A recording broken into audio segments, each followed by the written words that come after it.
Hi hello friends, అందరూ ఎలా ఉన్నారండి? అందరూ బాగున్నారా? ఈరోజైతే నేను, మా వారు, అలాగే తమ్ముడు, మరదలు 2 జంటలమైతే కలిసి వరలక్ష్మి వ్రతం అయితే చేసుకున్నామండి. ఈ వీడియో చాలా బాగుంటుంది. వీడియో మీ అందరికీ తప్పకుండా నచ్చుతుంది. వీడియో మాత్రం స్కిప్ చేయకుండా చూడండి. నిన్న మరదల వల్ల అమ్మ వాళ్ళ ఇంట్లో సత్యనారాయణ వ్రతం పూజ అయింది. ఆ పూజకు వచ్చామని వీడియో చేశాను కదండి. వ్రతం అయితే చాలా బాగా జరిగింది. గురువారం అయితే తెల్లవారి మరుసటి రోజు శుక్రవారం రోజు వరలక్ష్మి వ్రతం అని చెప్పేసి తమ్ముడు మరదలు ఈసారికి వరలక్ష్మి వ్రతము ఇద్దరం ఇక్కడే చేసుకున్నాం అని చెప్పేసి అంటే నేనైతే సత్యనారాయణ వ్రతం అయిన తర్వాత తమ్ముడు వాళ్ళ ఇంటికి అయితే వచ్చేసానండి. మా తమ్ముడు పెళ్ళైన కాంచి మా మరదలు నేను చాలాసార్లు అనుకున్నాను ఇద్దరం ఒకే దగ్గర చేసుకోవాలనేసి. ఈసారి అయితే ఈ విధంగా కుదిరిందండి. ముందు సత్యనారాయణ వ్రతం కావడంతో ఇక వరలక్ష్మి వ్రతానికి ఇక్కడే ఉండిపోవాల్సి వచ్చింది. ప్రతి సంవత్సరం ఎవరింటి దగ్గర వాళ్ళే వరలక్ష్మి వ్రతం చేసుకుంటాం కదా. ఇలాంటి చిన్న సంతోషాలు కూడా మనకి ఎంతో ఆనందాన్ని ఇస్తాయి కదండి. అందుకని ఈసారి మా తమ్ముడు మరదలు అలాగే నేను మా వారు కలిసి అయితే 2 జంటలుగా అమ్మవారికి అయితే వరలక్ష్మి పూజ అయితే చాలా సంతోషంగా మాకున్నంతలో మేమైతే ఆనందంగా చేసుకున్నామండి. అమ్మవారికి ఉదయాన్నే అందరం నిద్రలేచి తలస్నానాలన్నీ ముగించుకొని నేనైతే నైవేద్యాలు చేశానండి. నైవేద్యాలు చేసిన తర్వాత మా మరదలైతే పూజకు కావలసిన ఏర్పాట్లు అయితే చేసింది. తర్వాత అందరం రెడీ అయ్యి అమ్మవారి పూజలో కూర్చొని ముందుగా గణపతి పూజ అయితే చేసుకున్నాము. మనం ఏ పూజ వ్రతం చేసినా కూడా ముందు గణపతికి పూజ చేసిన తర్వాతనే చేస్తాం కదండి. అందుకని ముందుగా నేను పసుపు గణపతికి అయితే పూజ చేసి గణపతికి కుంకుమ, గంధము, అక్షింతలు, పుష్పం సమర్పించి స్వామివారికి షోడశోపచార పూజ చేసి గణపతికి దీపధూప నైవేద్యాలు సమర్పించి హారతి సమర్పించిన తర్వాత వరలక్ష్మీ దేవిని కలశంలోకి ఆవాహన చేసుకున్నాము. ఆవాహన చేసుకున్న తర్వాత అమ్మవారికి సింహాసనం వేసి అమ్మవారికి అర్ఘ్యం సమర్పించాలి. అర్ఘ్యం అంటే చేతులు కడుక్కోవడానికి నీళ్లు ఇచ్చినట్టు, అలాగే పాదాలు కడుక్కోవడానికి నీళ్లు ఇచ్చినట్టుగా మనం భావించి అమ్మవారికి తాగడానికి నీళ్లు ఇచ్చినట్లుగా భావించి అలాగే అమ్మవారు వచ్చి కూర్చున్నట్టు అమ్మవారికి మనం పంచామృతాలతో స్నానం చేస్తున్నట్టుగా భావించి అలాగే పంచామృత స్నానం అయిన తర్వాత అమ్మవారికి నీళ్ళతో స్నానం చేయించాలి, మంచినీళ్ళతో. అలాగే అమ్మవారికి వస్త్రం సమర్పించాలి. వస్త్రం అంటే మనం దూదితోటి అమ్మవారికి అయితే వస్త్రం సమర్పిస్తాం కదా, అలాగే అమ్మవారికి చీర, రేవిక కూడా పెట్టుకుంటాము. అలాగే మనం అమ్మవారికి ఆభరణం సమర్పయామి అని అక్షంతలతో ఆభరణం సమర్పించి తర్వాత అమ్మవారికి చూపించి అమ్మవారి దగ్గర అక్షింతలు అయితే వేయాలి.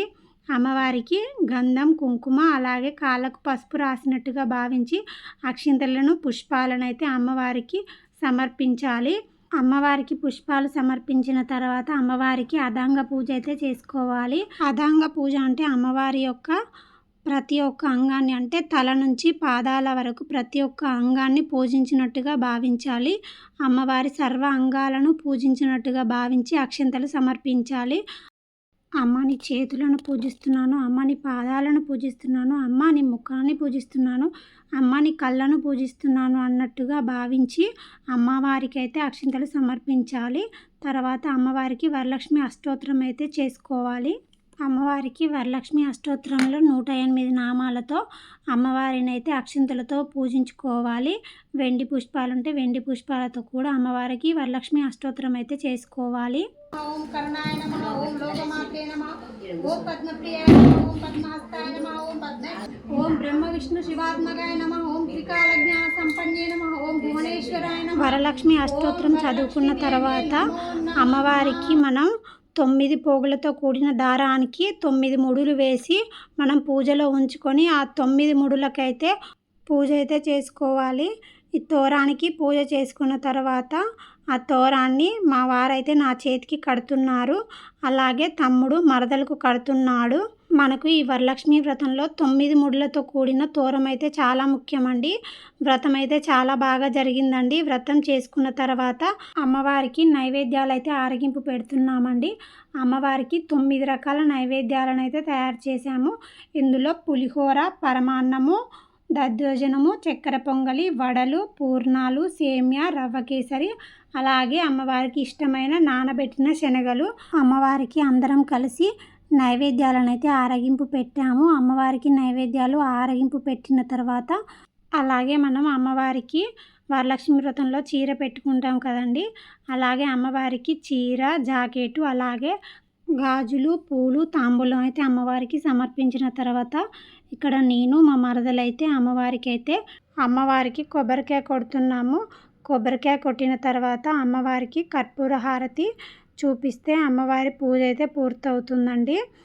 అమ్మవారి పూజ అయితే చాలా బాగా జరిగిందండి. అమ్మవారి చూడండి ఎంత కళగా ఉన్నారో. అమ్మవారు చాలా చాలా బాగున్నారు కదండి. అమ్మవారిని చూస్తూ ఉంటే అలాగే ఉండిపోవాలనిపిస్తుంది, అంత కళగా ఉన్నారు అమ్మవారు. శ్రావణ మాసం అంటేనే ఆడవాళ్ళకి ఎంతో ఇష్టమైన మాసం. అలాంటి వరలక్ష్మి వ్రతం గురించి చెప్పవలసిన అవసరం ఉండదు కదండి. ఆడవాళ్ళు ఎప్పుడెప్పుడు వరలక్ష్మి వ్రతం వస్తుందా అని ఎదురు చూస్తూ ఉంటారు. అలాంటి వరలక్ష్మి వ్రతం అయితే ఈరోజు మా పుట్టింట్లో నేనైతే చాలా ఆనందంగా చేసుకున్నాను. చాలా రోజుల నుంచి అనుకుంటూ ఉన్నాను. ఈరోజైతే అమ్మవారు కరుణించి ఈ విధంగా అయితే పూజ చేయించుకున్నారు. మనం ఎన్ని అనుకున్నా జరగవు కదండి. అమ్మవారు మనతో చేయించుకోవాలి. అమ్మవారి అనుగ్రహం మనతో ఉంటేనే ఆ పూజ అయినా వ్రతమైనా మనం చేసుకుంటాము. పూజ అంతా పూర్తయిన తర్వాత అమ్మవారికి కర్పూర హారతి సమర్పించి అమ్మవారి హారతిని నేను, మా వారు, అలాగే మరదలు, తమ్ముడు అందరం అయితే హారతి తీసుకున్నాము. అలాగే అమ్మవాళ్ళు, పిల్లలు, అలాగే వాయనం తీసుకోవడానికి వచ్చిన ముత్తైదువులు అందరూ హారతి అయితే తీసుకున్నారు. హారతి తీసుకున్న తర్వాత అమ్మవారికి అయితే 5 ముత్తైదువులం కలిసి అయితే మంగళహారతి పాట అయితే పాడాము. అమ్మవారికి మంగళహారతి పాట పాడిన తర్వాత అమ్మవారికి మంగళహారతి చూపించి నేను మా వారితో కలిసి అక్షింతలు అయితే వేయించుకొని ఆశీర్వాదం తీసుకున్నాను.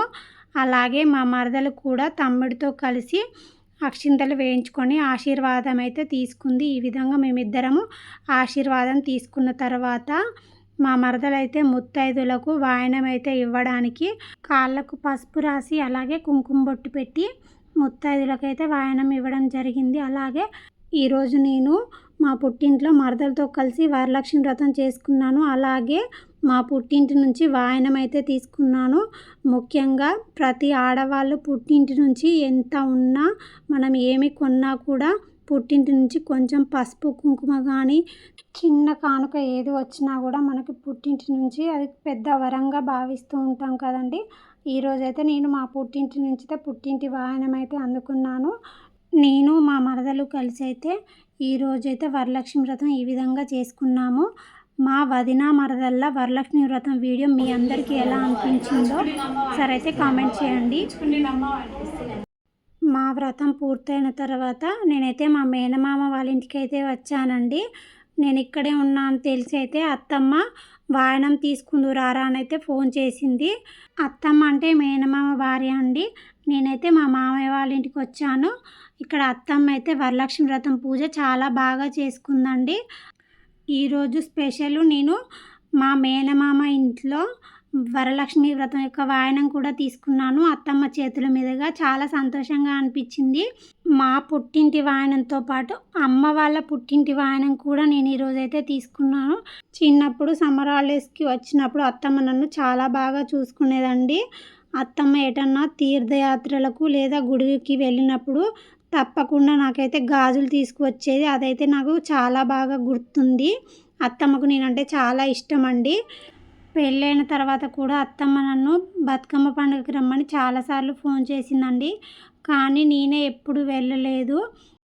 ఇన్ని సంవత్సరాలకు వరలక్ష్మి వ్రతం పూజ చేసుకోవడానికి ఆ వరలక్ష్మి తల్లి ఎలాగ అనుగ్రహించిందో అలాగే మా మేనమామ ఇంట్లో కూడా బతుకమ్మ పండుగ చేసుకునే రోజు తొందరలో రావాలని ఆ దేవుడిని అయితే కోరుకుంటున్నాను. రేపు రాఖీ పండుగ కావడంతో మా మేనమామకు రాఖీ కట్టానండి చాలా రోజుల తర్వాత.